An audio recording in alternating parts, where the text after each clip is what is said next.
Hello বন্ধুরা, আমি তৈশী। আমার আরেকটা নতুন ব্লগে তোমাদের সকলকে জানাই স্বাগত। আজকের ব্লগটা কিন্তু ভীষণ স্পেশাল। তোমরা সাথে থাকো আর দেখতে থাকো, আশা করি তোমাদেরও ভীষণ ভালো লাগবে। আর তোমরা যারা এখনও চ্যানেলটি সাবস্ক্রাইব করোনি তারা কিন্তু চ্যানেলটিকে সাবস্ক্রাইব করে দিও। লাস্ট ব্লগটা দেখিয়েছো যে বাড়িতে কে এসেছিল আর কী হয়েছিল, আমি তো দিয়েছিলাম। তো তোমরা তো দেখলাম কেউ কমেন্ট করলে না। লাস্ট ব্লগে কিন্তু চোর এসেছিল। তোমরা যারা এখনও পর্যন্ত এই ব্লগটা দেখোনি, ওটা কিন্তু কোনো রকম মিথ্যা বা প্র্যাঙ্ক কিছুই না। তোমরা একবার চেক করে নিও, তাহলে বুঝতে পারবে আমি কি বলার চেষ্টা করেছিলাম। তো যাই হোক, তো চলো আজকেও একটা নতুন ব্লগ নিয়ে আসছি। আশা করছি তোমাদের আজকের ব্লগটাও ভীষণ ভালো লাগবে। তোমরা দেখতে থাকো।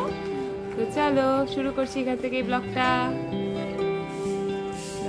এর থেকে নরম নাই গো, পাকা দেখে নিব।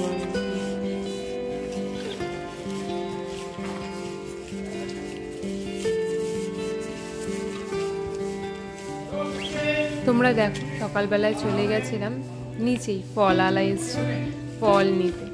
ফল সবজি এরকম আমাদের এখানে কিন্তু ভ্যানে করেই আসে। আর দেখতেই পাচ্ছিলে ফলগুলো কতটাই ফ্রেশ।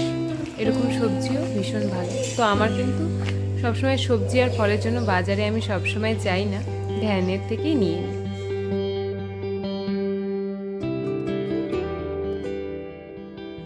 ফল সবজি কিনে নিয়ে এখন চলে এসেছি ছেলেকে খাওয়াতে।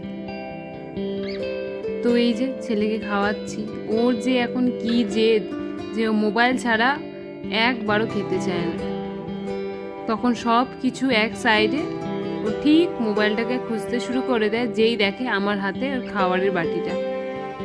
জানি এটা খুবই খারাপ নেশা একটা, কিন্তু কি করে যে ছাড়াবো না সেটা বুঝতেই পারছি না।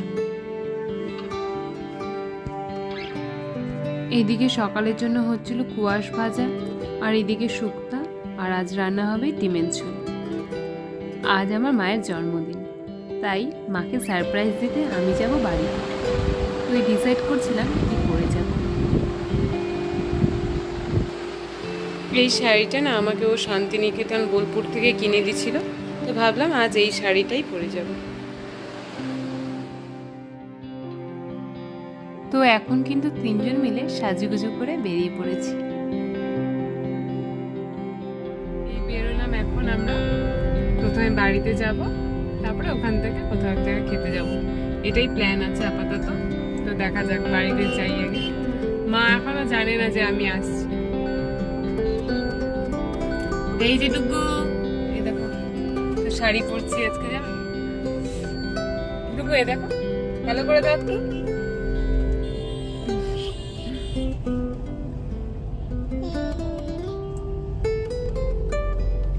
আকাশটা পুরো মেঘলা হয়ে গেল, হঠাৎ করে মনে হচ্ছে বৃষ্টি নামবে।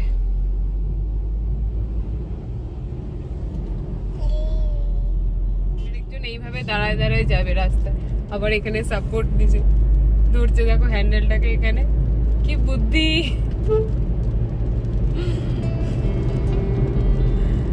কিরে, তুই কি এইভাবে যাবি যারা রাস্তায়? হ্যাঁ, পারলে তো সামনেই বসবে, জানো তো, এরকম অবস্থা।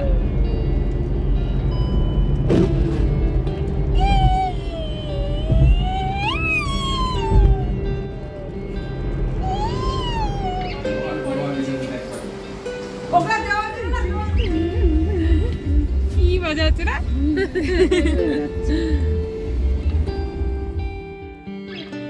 বাড়িতে গিয়ে কিন্তু আমরা এখন বেরিয়ে পড়েছিলাম। আজ দুপুরের লাঞ্চটা আমি নিয়ে করব। কিন্তু মজার ব্যাপার কি জানো, মা কিন্তু ভীষণ খুশি হয়ে গেছিল আমি গেছিলাম বলে। অ্যাকচুয়ালি বাড়িতে বাবু যেহেতু অসুস্থ, আমি প্রথমে বলেইছিলাম যে আমি আজ যেতে পারবো না। তো পরে ডিসাইড করলাম না যাই, দুপুরে কিছুক্ষণের জন্য একটু মার সাথেও দেখা করে আসি, তাই চলে গেছিলাম। তো প্ল্যান করলাম যে না, আজ আমরা বাইরেই লাঞ্চ করব।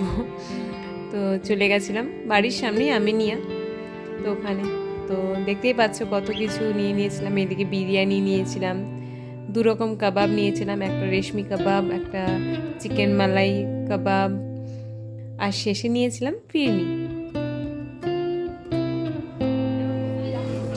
আর এই দেখো পাস খাওয়া দাওয়া করে একটু চলে গেছিলাম মেগাতে, ওখানে একটু টুকটাক ঘোরাঘুরি করার জন্য।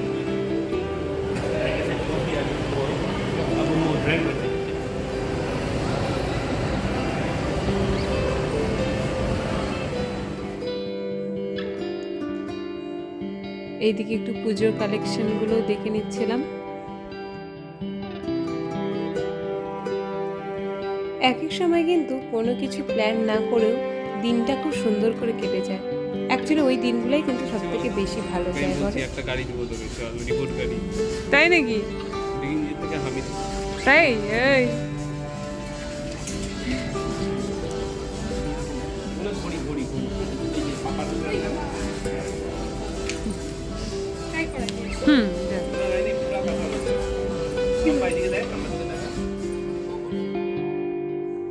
শুনলে তো, ডুগ্গুর পাপা যেহেতু ডুগ্গুকে বলেছে গাড়ি কিনে দেবে, ও পাপাকে কিস করছিল ওখানেই, সেই খুশি হয়ে গেছে।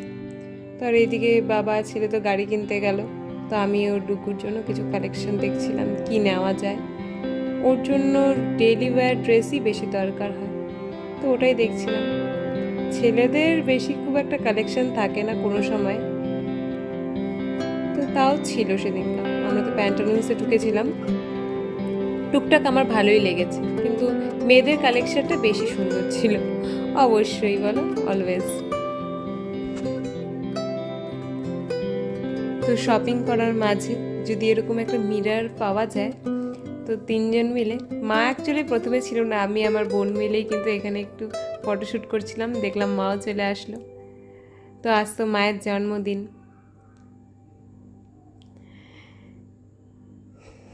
তো আর মায়ের জন্মদিন বলে আমরা সবাই খুব এনজয় করলাম, মজা করলাম।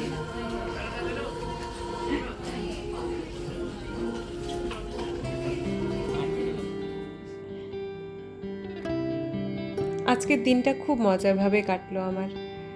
অ্যাকচুয়ালি কোনো রকম প্ল্যান ছিল না, আমি ভাবিও নি যে আমি যেতে পারবো, যেহেতু তোমরা জানোই বাড়িতে সেরকম সিচুয়েশন এখন নেই আমি যে ফট করে বেরোতে পারবো। তাও তাও গেছিলাম একটু অল্প সময়ের জন্যই, দুপুরবেলায় গেছিলাম, সন্ধ্যার আগেই বাড়িতে চলে আসছি। তো এই দেখো, আর এদিকে শাশুড়ি জামাই মিলে সেই গল্প করছে, আমরা তিনজনে পেছনে আর শাশুড়ি জামাই মিলে গল্প করছে। তো চলো বন্ধুরা, ব্লগটাও আমি এখানেই শেষ করছি। তোমাদের কেমন লাগলো অবশ্যই কিন্তু তোমরা কমেন্ট করে জানাবে, আর আমার যেগুলো ভুল হচ্ছে সেগুলোও বলো। তো চলো, আবার দেখা হবে আরেকটা নতুন ব্লগ নিয়ে। টাটা।